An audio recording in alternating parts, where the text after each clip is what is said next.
Hello students, મારે introduce કરતાં પહેલાં તો મને એ જણાવી દઉં કે આ વિડિયો લેક્ચરમાં તમને શું મળવાનું છે. તો ધોરણ 12 સાયન્સ ફિઝિક્સ ગુજરાતી મીડિયમ પહેલું ચેપ્ટર વિદ્યુતભાર અને વિદ્યુત ક્ષેત્ર તેની આપણે ચર્ચા કરવાના છે, જેમાં સ્વાધ્યાયનો 1.12મો દાખલો એના વિશે સંપૂર્ણ માહિતી આ વિડિયો લેક્ચરમાં તમને મળવાની છે. આ જે દાખલો છે એ ખૂબ આઈએમપી એવો દાખલો છે અને રકમ જે પ્રમાણે મોટી છે એ પ્રમાણે સમજવો ઘણો સરળ છે. તો ચાલો શરૂ કરીએ આ વિડીયો. ચાલો તૈયાર છો ને? ખોવાઈ જઈએ ફિઝિક્સની દુનિયામાં. પહેલાં આપણે આ ક્વેશ્ચન વાંચીશું અને પછી એને અકોર્ડિંગ એની મેથડ શરૂ કરીએ.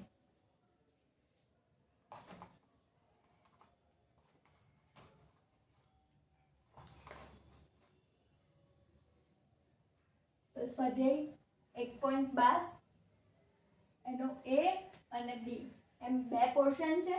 તો પહેલા એ પોર્શન વાંચીએ. કોપરના અલગ કરેલા બે ગોળાઓ એ અને બી ના કેન્દ્ર વચ્ચેનું અંતર 50 સેન્ટીમીટર છે. કોપરના બે ગોળાઓ છે, બંનેને અલગ કરેલા છે, એટલે કે અલગ કરેલા છે મતલબ છૂટા છે, અમુક ડિસ્ટન્સ છે બંનેની વચ્ચે. એ કેટલું ડિસ્ટન્સ છે? 50 સેન્ટીમીટરનું ડિસ્ટન્સ છે. બંને ગોળાઓને નામ આપી દીધા છે, એક ગોળાને એ અને બીજા ગોળાને બી. એટલે કે બે ગોળા એક એ અને બી એકબીજાથી 50 સેન્ટીમીટર જેટલા અંતરે દૂર રહેલા છે. તો આપણને સૌથી પહેલા માહિતી શું આપેલી છે? અંતર. અંતર એટલે એને આપણે આર વડે દર્શાવીશું.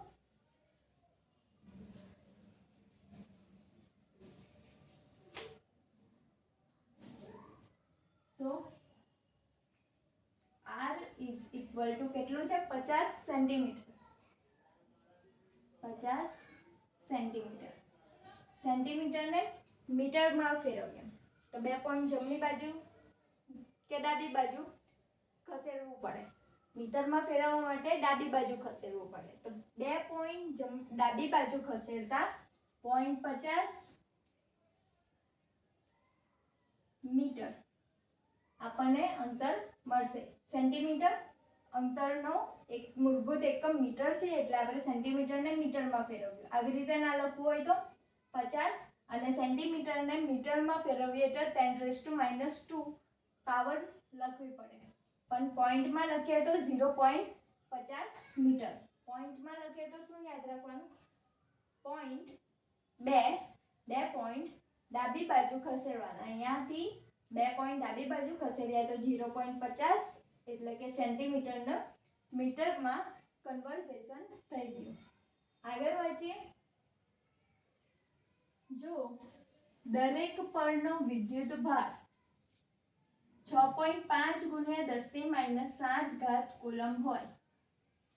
દરેક પરનો વિદ્યુતભાર એટલે કે એ ગોળા પરનો વિદ્યુતભાર અને બી ગોળા પરનો વિદ્યુતભાર 6.5 × 10⁻⁷ કુલમ છે. એટલે કે QA એ પરનો વિદ્યુતભાર ઇઝ ઇક્વલ ટુ QB એટલે કે બી પરનો વિદ્યુતભાર ઇઝ ઇક્વલ ટુ 6.5 × 10⁻⁷ કુલમ. એ પરનો વિદ્યુતભાર બી પરનો વિદ્યુતભાર બંને વિદ્યુતભારના મૂલ્ય કેટલા આપેલા છે? તો કે 6.5 × 10⁻⁷ કુલમ. તો આ છે QA છે, QB છે. હવે આગળ વાંચીએ. તો તેમની વચ્ચે લાગતું અપાકર્ષણનું બળ કેટલું હશે? એ અને બી વચ્ચેના અંતરની સરખામણીએ તેમની ત્રિજ્યા અવગણવી.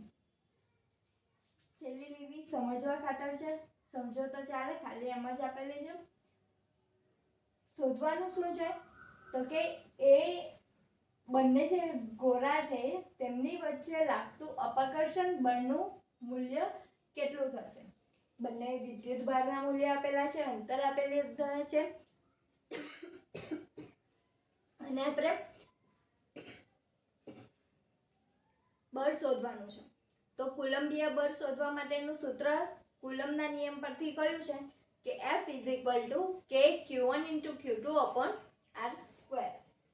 તે સૂત્ર મૂકી દઈશું તો આપણી પાસે બધી જ વેલ્યુ છે. પુટ કરતા ફાઇનલ આન્સર મળશે. એ આન્સર શેનો આવશે કે બંને વચ્ચે લાગતું અપાકર્ષણ બળ. અપાકર્ષણ બળ કેમ તો કે બંને વિદ્યુતભાર પ્લસ પ્લસ વચ્ચે શું થાય અપાકર્ષણ, પોઝિટિવ વચ્ચે અપાકર્ષણ, એકબીજાને દૂર ધકેલશે એટલે અપાકર્ષણ બળ કેટલું લાગે છે એ શોધવાનું છે. તો આપણે સાદું આપણું મેઇન જે કુલમના નિયમનું સૂત્ર છે તે એપ્લાય કરીશું કે F = k પછી બે વિદ્યુતભારોનો ગુણાકાર. કયા કયા બે વિદ્યુતભાર છે QA અને QB, તે બંનેનો ગુણાકાર QA × QB ને છેદમાં એમની વચ્ચેના અંતરનો વર્ગ. એમની વચ્ચેનું અંતર આ એનો વર્ગ.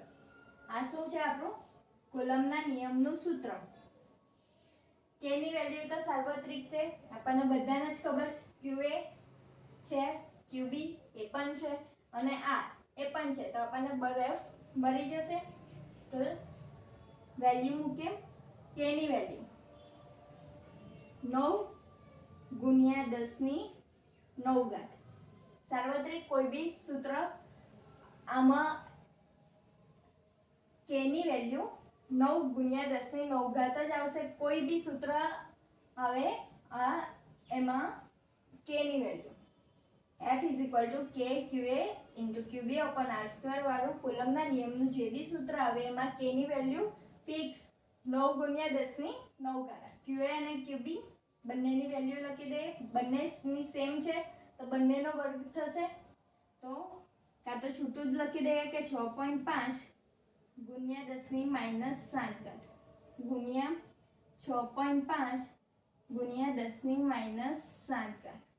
છેદમાં અંતર આ કેટલું છે 0.50 એનો વર્ગ એટલે હોલ સ્ક્વેર. તો આ ગણતરી હવે કરી લઈએ. 9 × 6.5 ગુણ્યા 6.5 ભાગ્યા 0.50 ભાગ્યા 0.50. તો આન્સર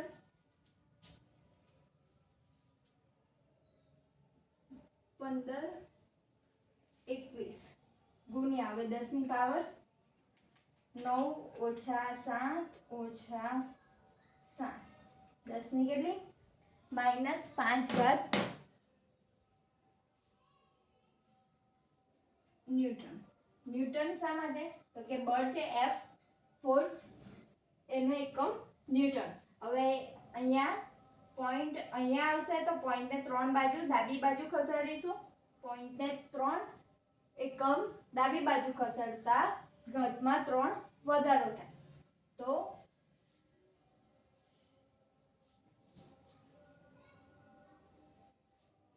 3 એકમ ડાબી બાજુ ખસો 3 એકમ ડાબી બાજુ ખસો તો 1.521 ગુણ્યા 3 ડાબી બાજુ ખસ્યા તો ઘાતમાં 3 વધારો તો 10 ની -5 + 3 -5 + 3 એટલે -2 ન્યૂટન. 3 એકમ ડાબી બાજુ ખસ્યા 1 2 અને 3 પોઈન્ટ અહીંયા મૂકો તો ઘાત જે હતી -5 એમાં 3 વધારો એટલે -5 + 3 તો -2. આ શું આવ્યું ફોર્સ. માટે F =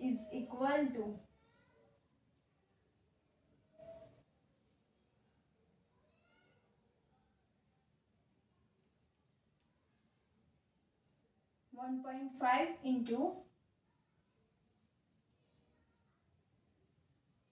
10⁻² ન્યૂટન. F = 1.5 × 1 × 10⁻² newton. આ એક સાદી ગણતરી હતી જે આપણને શોધવાનું કીધું હતું કે એ જે બંને ગોળાઓ છે કોપરના ગોળાઓ છે બંને પર આટલો વિદ્યુતભાર છે બંને વચ્ચેનું અંતર આટલું છે તો એ બંને વચ્ચે કેટલું અપાકર્ષણ બળ લાગશે તે ફાઇન્ડ કરવાનું હતું. તો F = kq1 × q2 અહીંયા QA અને QB નામ આપેલા, તો QA × QB upon R². K ની વેલ્યુ સાર્વત્રિક 9 ગુણ્યા 10 ની 9 ઘાત.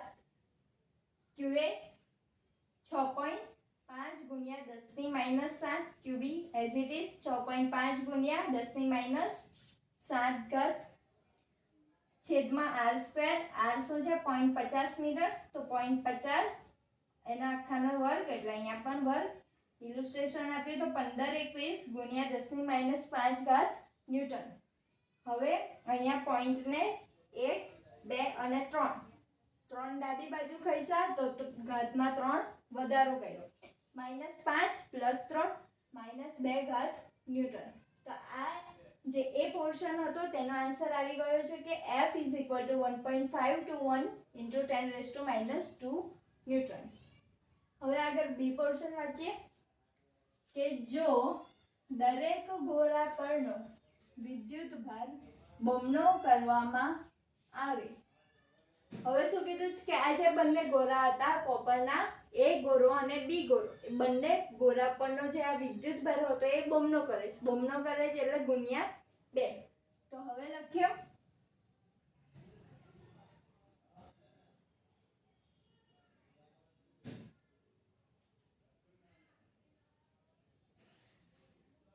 QA = QB = 2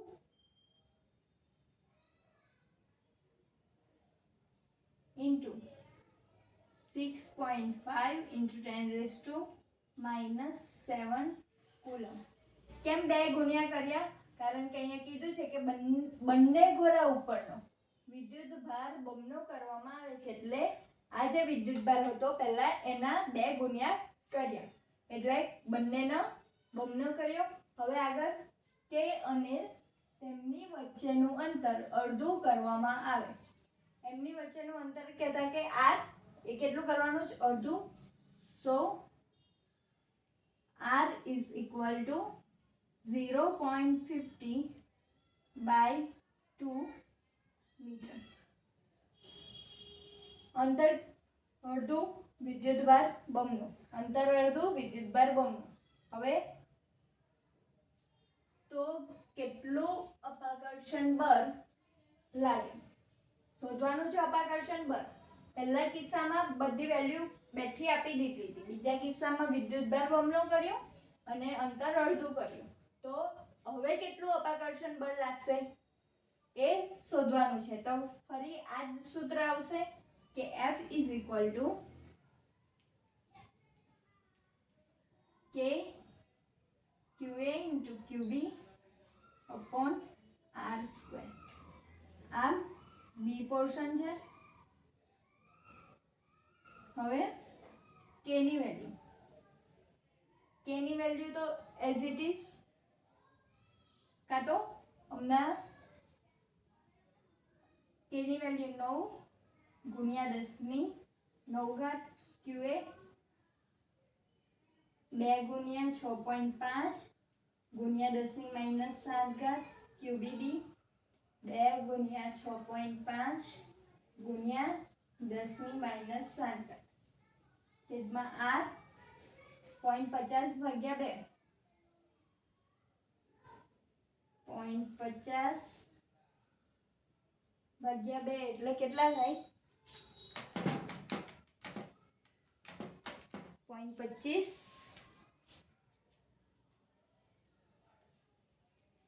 તો અંતર 0.25 નો વર્ગ.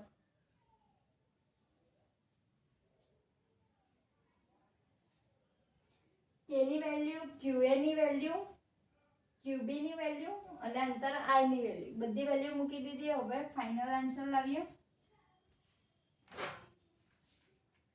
9 ગુણ્યા 2 ગુણ્યા 6.5 ગુણ્યા 6.5 ગુણ્યા 2 ભાગ્યા 0.25 ભાગ્યા 0.25.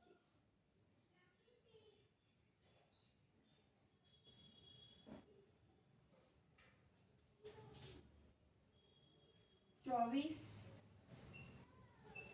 33 6 ગુણ્યા હવે 10 ની પાવર 9 - 7 ઓછા 7 એટલે 10⁻5 પાવરમાં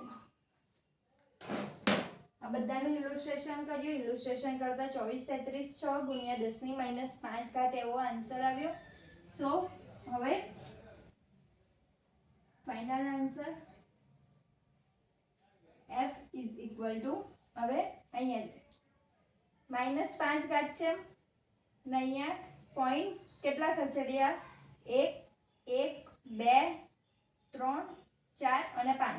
5 પોઈન્ટ ખસેડવા છે તો 5 પોઈન્ટ ખસેડતા પોઈન્ટ ક્યાં આવે છે? અહીંયા પહેલા જ, એટલે 0.2433. હવે 5 ડાબી બાજુ ખસ્યા તો 5 વધારો કરવાનો, -5 +5 0 એટલે 10⁻0. 10 કે કોઈની બી 0 ઘાત હોય એનો આન્સર 1 જ આવે એટલે ગુણ્યા 1 એઝ ઇટ ઇઝ આ જ વેલ્યુ રહેશે. ફોર્સ છે, ફોર્સનો એકમ ન્યૂટન. તો આપણો ફાઇનલ આન્સર બી પોર્શન. પહેલા એ પોર્શન હતો, પછી બી પોર્શન હતો, એટલે કે 1.12 માં બે પોર્શન હતા, એ અને બી. કીધું તું શું ઓવરઓલ આ દાખલામાં કે બે કોપરના ગોળાઓ છે, એક એ અને એક બી. બંને પરનો વિદ્યુત ભાર 6.5 ગુણ્યા 10⁻7 જેટલો છે. બંને વચ્ચેનું અંતર 50 સેન્ટીમીટર છે. તો બંને વચ્ચે લાગતું અપાકર્ષણ બળનું મૂલ્ય શોધો. અપાકર્ષણ બળનું મૂલ્ય શોધ્યું. ફાઇનલ આન્સર એનો 1.5 21 ગુણ્યા 10⁻2 ન્યૂટન. હવે બી પોર્શન. બી પોર્શનમાં એવું કીધું હતું કે આ જ ગોળાઓ ઉપરનો વિદ્યુત ભાર બમણો કરવામાં આવે છે, એટલે કે QA is equal to QB is equal to જે પહેલા 6.5 ગુણ્યા 10⁻7 હતો એના બમણા કરી દેવાના. અને હવે અંતર r એ અડધું કરવાનું છે. તો પહેલા અંતર હતું 0.50, તો 0.50 નું અડધું એટલે ભાગ્યા 2. 0.50 ભાગ્યા 2 0.25 મીટર. હવે આટલું કર્યા બાદ એટલે કે વિદ્યુત બળ બમણો કર્યા બાદ અને અંતર અડધું કર્યા બાદ વિદ્યુત બળનું મૂલ્ય મેળવો. તો ફરી એ જ સૂત્ર કે F is equal to K QA QB upon r². બધી વેલ્યુ મૂકી અને ફાઇનલ આન્સર 0.24 ન્યૂટન. તો આ એ અને બી પોર્શન અહીંયા સંપૂર્ણ રીતે પૂર્ણ થાય છે, કહેતા કે આપણો સ્વાધ્યાયનો 1.12મો ક્વેશ્ચન અહીંયા પૂર્ણ થાય છે.